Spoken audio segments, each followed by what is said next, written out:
সবাই আমাকে আপনজনরা তাড়িয়ে দিল। আপনজনদের কাছে বিমুখ হয়ে রাসূল চিন্তা করলেন আমি তায়েফে যাব। তায়েফের দিকে রওনা দিয়েছেন। পালক পুত্র যায়েদ ইবনে হারেসাকে সঙ্গে নিয়ে বলছেন, যায়েদ ইবনে হারেসা, আমার জন্মভূমির মানুষগুলো দ্বীনের দাওয়াত কবুল করলো না, চলো দেখি তায়েফের বুকে যাই, তায়েফের মানুষগুলো হকের দাওয়াতগুলো কবুল করে কিনা।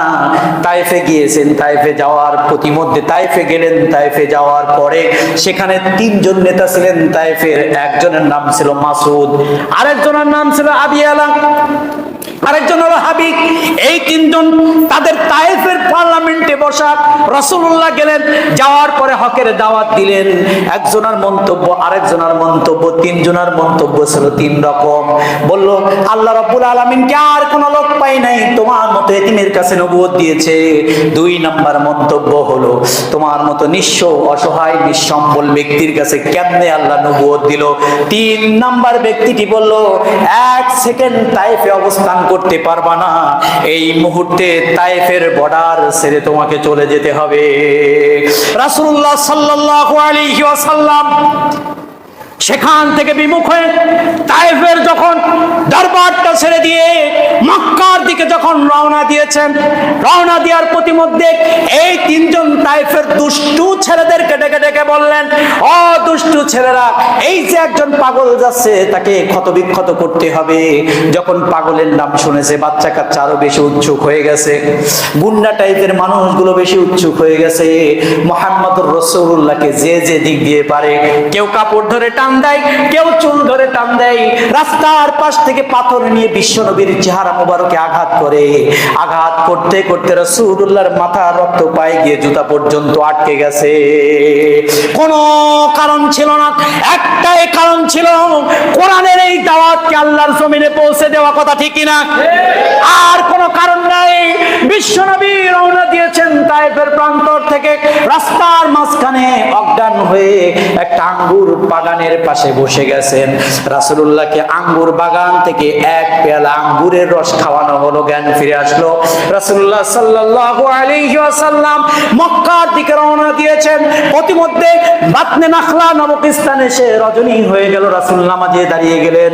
নামাজে দাঁড়িয়ে যাওয়ার পরে রাসূল আল্লাহর কাছে একটা বিশাল দোয়া করলেন, আল্লাহ, তায়েফের মানুষগুলো বোঝে নাই, নির্বোধ মানুষগুলো বোঝে নাই, আল্লাহ তুমি তায়েফের মানুষের উপরে কোনো গজব দিও না, তাদেরকে তুমি হেদায়েত দান করে দাও।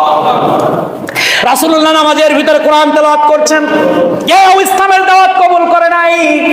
একদল জিন যেতেছিল উপর দিয়ে, রব্বুল আলামিন ওহী নাজিল করে দিলেন, ইয়া রাসূলুল্লাহ, ইয়া হাবিবাল্লাহ, জগতের কোন মানুষ আপনার দ্বীনের দাওয়াত কবুল না করলেও একদল জিন আপনার দ্বীনের দাওয়াত কবুল করেছে। রাসূলুল্লাহর কাছে জিনদের রুদ্ধদ্বার বৈঠক হলো। সেই রজনীতে বৈঠক বসলো রাসূলের সাথে। বৈঠক বসার পরে রাসূলের প্রতি ঈমান আনলো একদল জিন। আনার পরে রাসূলকে বলছে, ইয়া রাসূলুল্লাহ, আমরা থাকবো কোথায়? বলছে, তোমরা ওই জায়গায় থাকবা মানুষ যেখানে চলাচল করতে পারে নিরাপদ, ওর পাশে যে কোনো জায়গায় থাকবা, কখনো মানুষকে বিঘ্ন ঘটাবা না। দুই নাম্বার আর্গুমেন্ট জারি করলে, ইয়া রাসূলুল্লাহ, আমরা কি খাবো? আল্লাহ রাসূল বললেন, যে হাড্ডির উপরে বিসমিল্লাহ বলে খায় বান্দারা, ওই হাড্ডি তোমাদের জন্য খাবার। সুবহানাল্লাহ। রাসূলের বুক ভরে গেল, দুনিয়ার মানুষ তো আমার দাওয়াত শোনে না, দিন জাতি শুনছে। এই জন্য আমার রাসূল হলো রাহমাতুল লিল আলামিন। শুধু এই মানব জাতির নবী নয়, জিন জাতিরও নবী। বলি সুবহানাল্লাহ।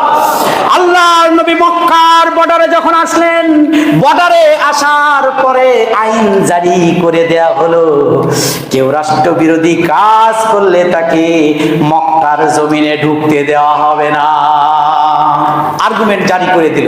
রাষ্ট্রদ্রোহ মামলা করেছে, কারণ সে গিয়েছে, সেখানে গিয়ে আমাদের মক্কার উপরে আক্রমণ করার পরিকল্পনা করতে গিয়েছিল, সুতরাং তাকে মক্কায় ঢুকতে দেওয়া হবে না। রাসূল বর্ডারে বর্ডারে ঘুরে, পাসপোর্ট নাই, কি নাই?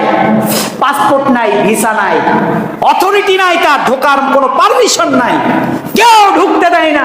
তখন আবু জেহেল, আবু লাহাব, উতবা, সাইবা দারুন নদওয়ায় বসে পরামর্শ করলো, শোনো, কেউ তাকে ঢুকতে দিবা না, তবে হ্যাঁ, ঢুকতে দিতে পারি একটা শর্ত, যদি কেউ তাকে নিরাপত্তা দেয়।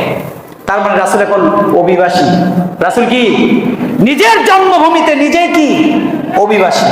ওই যে মাঝে মাঝে বলে না যে পাকিস্তান পাঠিয়ে দেব, কোথায় পাঠাবো?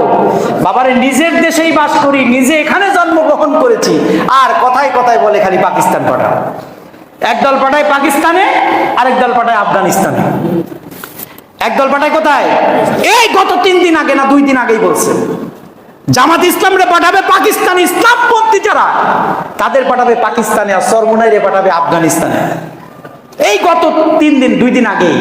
মাথা পাগল হয়ে গেছে এদের, মাথা আওলা হয়ে গেছে, কি বলতে কি বলবে কোনো কিছু ঠিক পাচ্ছে না, কখন কি বলতে হবে কিছুই ঠিক পায় না। সুতরাং আইন জারি করলো, যদি কেউ আশ্রয় দেয় তাহলে